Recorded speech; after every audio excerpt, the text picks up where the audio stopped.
Posso falar uma coisinha? Tá, não, só para dar uma roubadinha, porque assim, como vocês podem ver, se eu for só falar o nome da minha apresentação, já vai boa parte do meu tempo, né?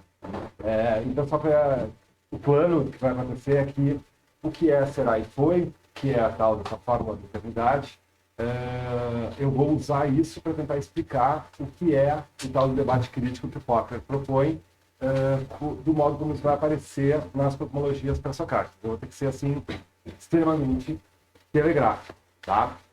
Vou ter que explicar qual é esse debate crítico que o Popper está propondo, vou ter que explicar o que é a tal dessa fórmula da eternidade e vou ter que mostrar como que a presença disso nas cosmologias sustentaria o que o Popper está propondo.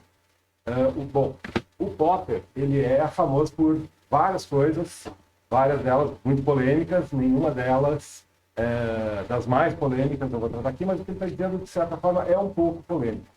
Ele entende que o debate crítico, essa tradição que permite ou incentiva as discussões críticas entre diferentes escolas, e de modo ainda mais surpreendente dentro de cada uma delas, ele considera que isso é uma característica que é da filosofia grega, isso não é novidade para ninguém, tem Platão e Aristóteles, a gente tem menções, a gente tem historicamente, antes disso, em Xenófanes e na escola jônica, de modo geral, indicação de que esse debate acontece, mas ele vê isso primeiro como uma mudança, como cosmologias, especialmente ligadas à religião, eram disseminadas por escolas que tradicionalmente têm uma ideia de preservação e não de debate crítico, tem uma ideia de manter uma certa tradição e passar essa tradição adiante, e o que ele tem de revolucionário, então não é a ideia do debate crítico, é o momento onde ele começa.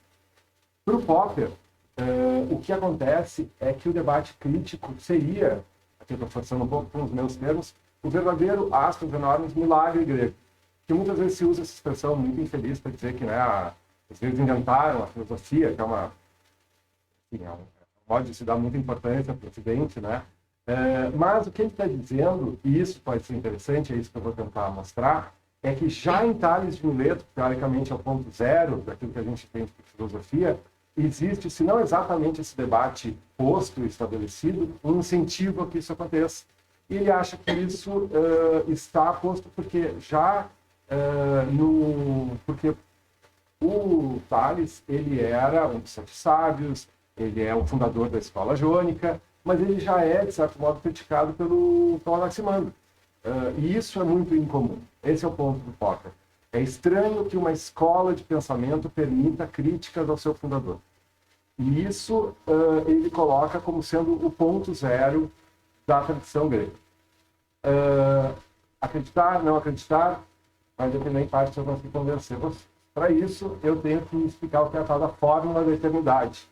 Esse é um produto do Alan Cohen, né? Mas não, a fórmula da eternidade, eu estou usando aqui o termo fórmula como usado por Albert Lord. Esse cara aí, o Albert Lord, ele trabalhava com outro cara, que é o Newman Perry, e eles, nos anos 30 do século XX, portanto, muito tardiamente, perceberam que havia uma conexão nas tradições orais, especialmente as que eles pesquisaram, que era do leste europeu, no modo como as epopeias, Homero, Hesíodo, se constroem, porque tem muita repetição. E isso vem de um modo formulaico, que está ligado à oralidade.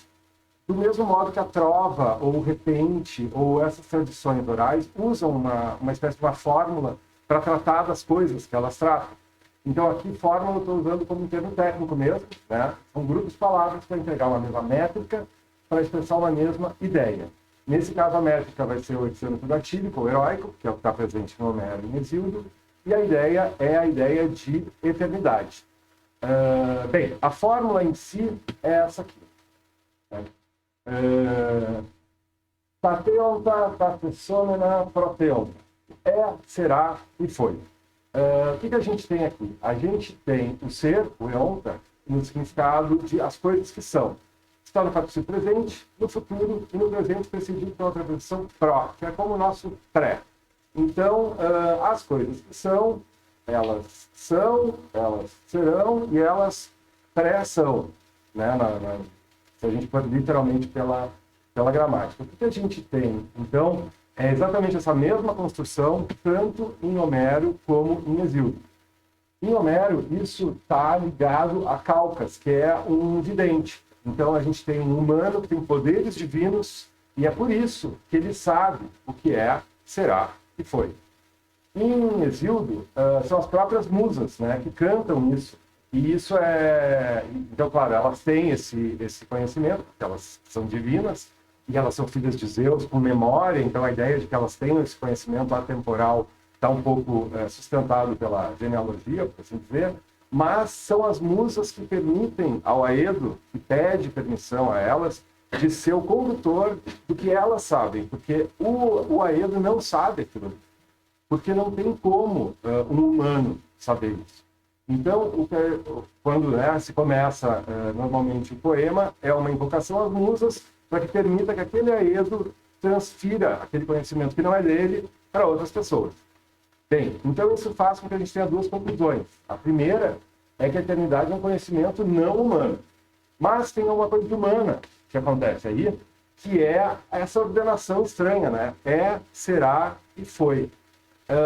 Isso parece indicar, ou estou sugerindo eu aqui, e não sou eu pessoa física, mas existem entendimentos nesse sentido, de que a experiência humana é o que está ordenando a ordem dos tempos. Nós temos a possibilidade de experienciar o que é. Não morrendo, temos a possibilidade de experienciar o que será, mas o que foi não é acessível a nós, a não ser que ele tenha sido um na nossa vida. Né? Então, a temporalidade, como um todo, ela não é humana, mas essa ordem parece indicar, no mínimo, um filtro humano na determinação da ordem em que os tempos são apresentados. Sendo assim, sabemos o que eu estou tentando dizer com debate crítico, sabemos o que é a fórmula da eternidade, e vamos lá. A gente tem em Heráclito uma construção. Bom, eu vou falar rapidamente da cosmologia de cada um para não ficar muito abstrato, que talvez não esteja muito presente, né, o que é. O Heráclito entende que o mundo é um processo de mudança constante. Ele atribui como base da cosmologia dele o fogo, que seja de modo literal ou de modo mais interessante como metáfora, indica essa mudança constante. O fogo não é algo estático, o fogo está sempre em mudança, e a noção dele é essa, é de mudança constante.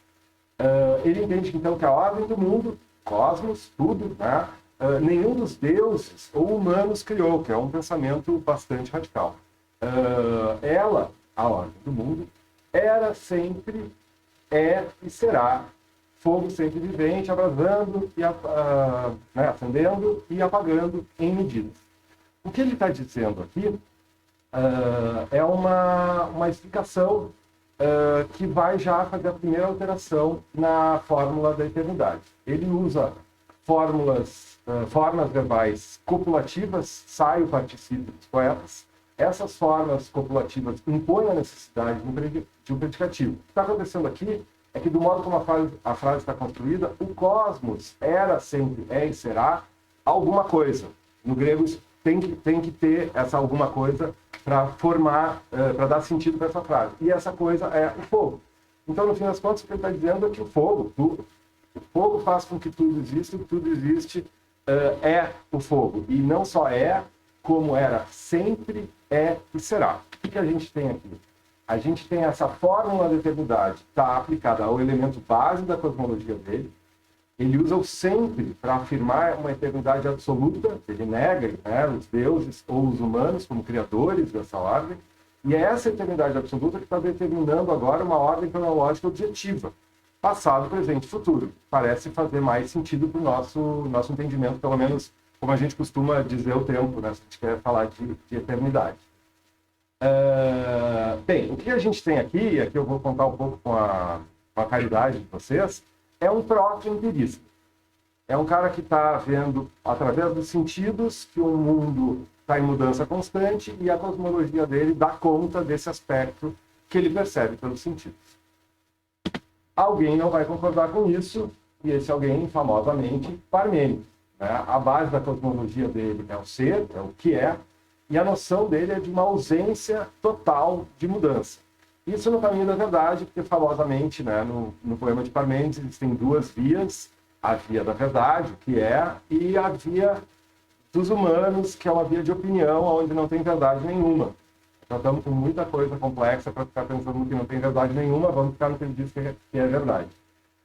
O trecho dele é bem mais comprido, bem mais elaborado, eu não vou entrar muito nos detalhes, mas, de um modo geral, isso aqui é uma argumentação que está acontecendo, e isso é uma coisa um pouco inédita na história do que chegou para nós, dos pensadores gregos. Mas, o que é ser, né? Então ele nunca nem era, nem será, pois é agora.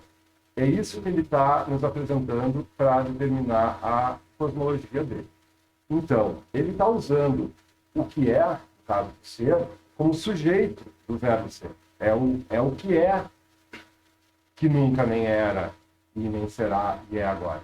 Então, a atribuição da eternidade, de novo, está ligada com o elemento base da cosmologia dele, e tem algumas coisas interessantes que acontecem, que é o sempre do Heráclito foi substituído pelo nunca. É uma oposição ontológica frontal e radical, e ele se vale de uma dupla negação, nem era, nem será. No trecho lá ele usa ingênito, e ele usa, não me lembro qual é exatamente o termo, irremexível, mas um pouco, não é isso. Mas ingênito nega o passado, e algo que não muda nega o futuro. Ele está negando os tempos na construção dele de modo completo. E ele apresenta daí uma conclusão positiva, né? Se ele nunca nem era nem será, ele, pois, conclui, ele é. E é agora, isso é reforçado ainda. E essa ordem dos tempos, então, agora ela aparece como uma argumentação lógica. Ele está apresentando o presente como uma conclusão por eliminação de outras possibilidades. Se nem era e nem será, então é. E não só é, como é agora. Parmênides, arriscarei dizer, é um proto-racionalista. Ele está negando o que os sentidos estão nos dizendo, ele afirma com todas as letras que os sentidos nos enganam e que isso não corresponde a como as coisas são de fato, e através de dedução ele está apresentando como as coisas são imóveis, sempre no presente e, portanto, em oposição completa a Heráclito. E aí a gente vem para resolver ou não o Empédocles. O Empédocles tem uma cosmologia um pouco mais complexa, porque ele entende um sistema, ele conseguiu chegar numa definição sensacional, que é imóveis segundo o ciclo. Para Empédocles, o que acontece é que nós temos dois elementos, o amor e o ódio, significando atração e corrupção, e esses dois elementos organizam os elementos físicos do mundo, que são água, terra, fogo e ar, e fazem com que esses formem e depois corrompam todas as coisas que são. Porque então são no ódio essas coisas multiformes e divididas aparecem, e no amor elas estariam juntas, né? Todas as coisas que o ódio e o amor formam, essas são as coisas que eram, as que são e as que serão. Então, aqui ele está fazendo uma série de ajustes.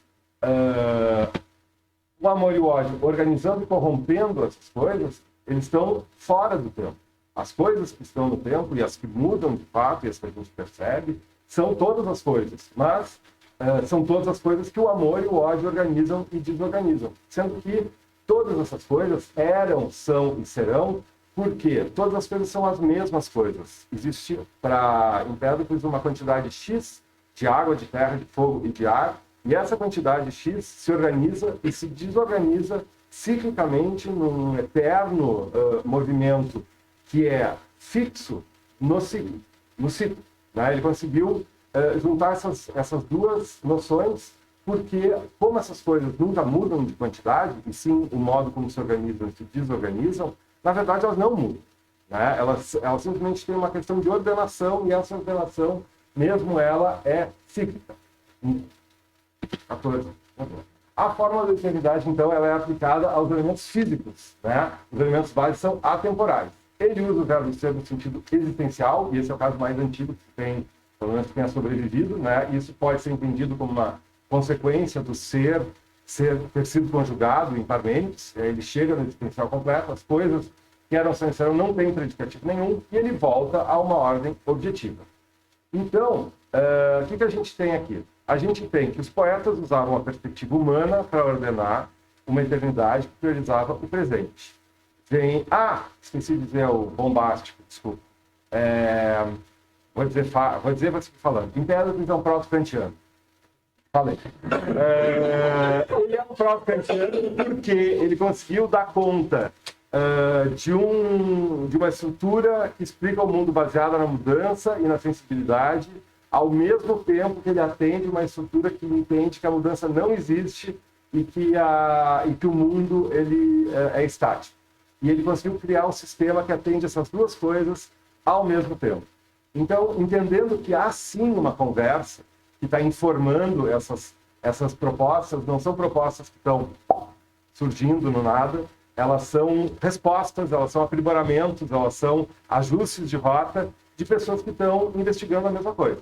Começamos, então, com os poetas, a gente passa para Heráclito, que apresenta uma explicação baseada na sensibilidade, a gente vai depois para Parmênides, que dá uma explicação baseada na racionalidade, e a gente chega, slide, no Empédocles, que faz com que todos os sistemas anteriores funcionem em uníssono e respondam à mesma pergunta, que é, só para fechar, que eu acho que é mais interessante aqui, o fato de que nenhum deles está investigando o tempo. O tempo não é assunto de investigação de absolutamente nenhum deles. Eles estão investigando o mundo sensível.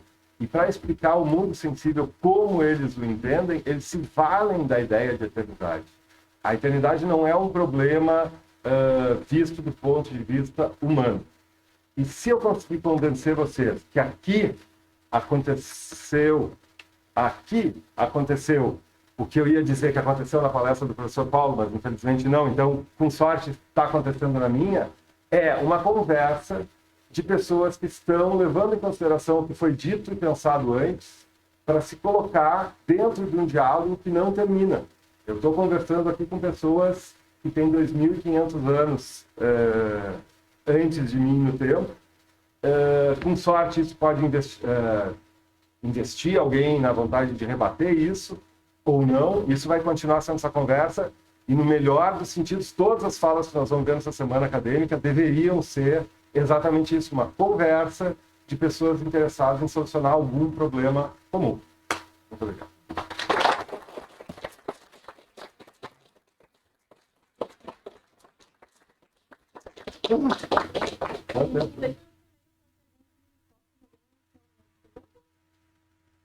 Fora o Igor?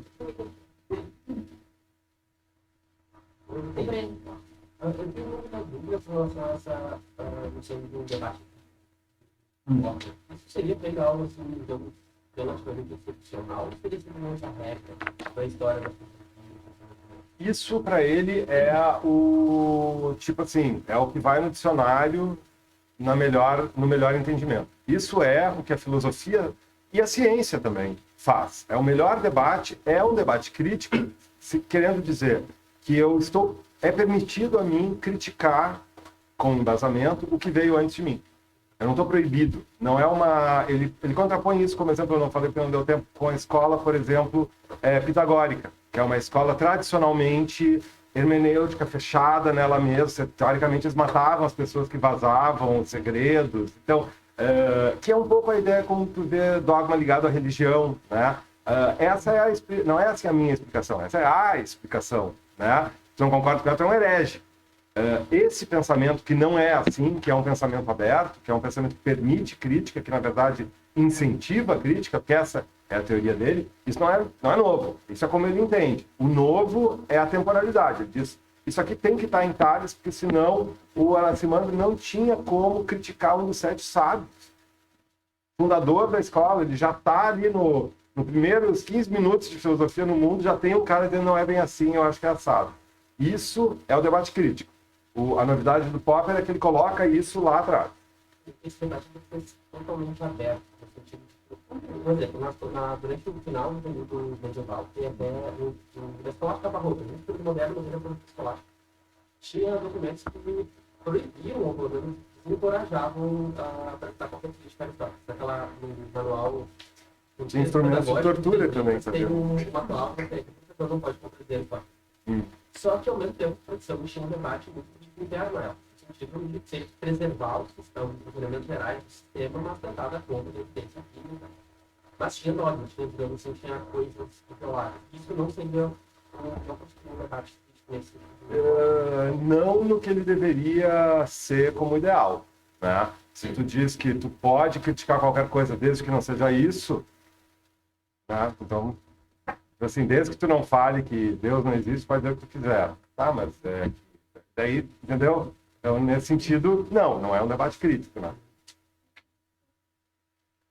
A gente tem um tempo, 2 minutos, já que a gente pode fazer mais tempo. Vocês se incomodam do... Eu quero ouvir. Várias coisas, né? Imagino. Vou tentar resumir. Bom, primeiro de tudo, elogiar, que, assim, para quem não fez até o grupo 7, o grupo está ótimo, assim, com palavras, separação de estruturas, assim, concordo com todas essas construções. Meu medo era o vídeo. Embora os códigos da Fazenda Vieira para a BBI, como na televisão.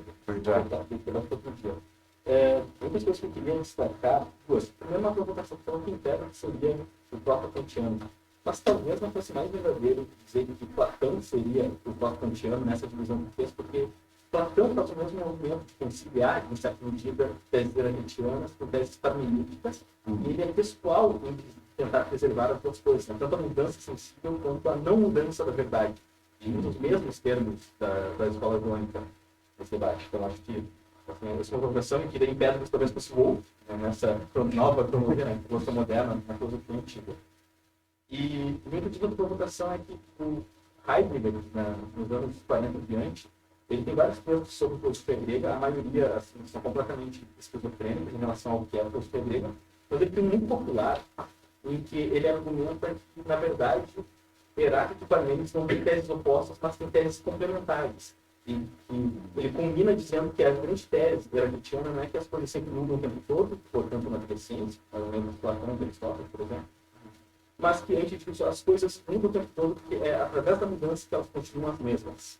E isso aproximaria ele de Parmênides e Primitivo. E ele também é um filósofo que argumenta que esses são os pensadores que primeiro pensaram o tempo como horizonte do ser, que é a grande tese de Heidegger contra a terminologia tradicional hegeliana.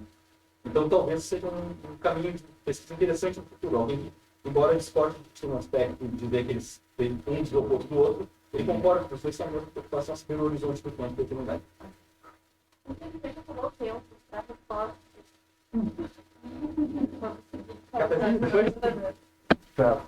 Tá, valeu, obrigado.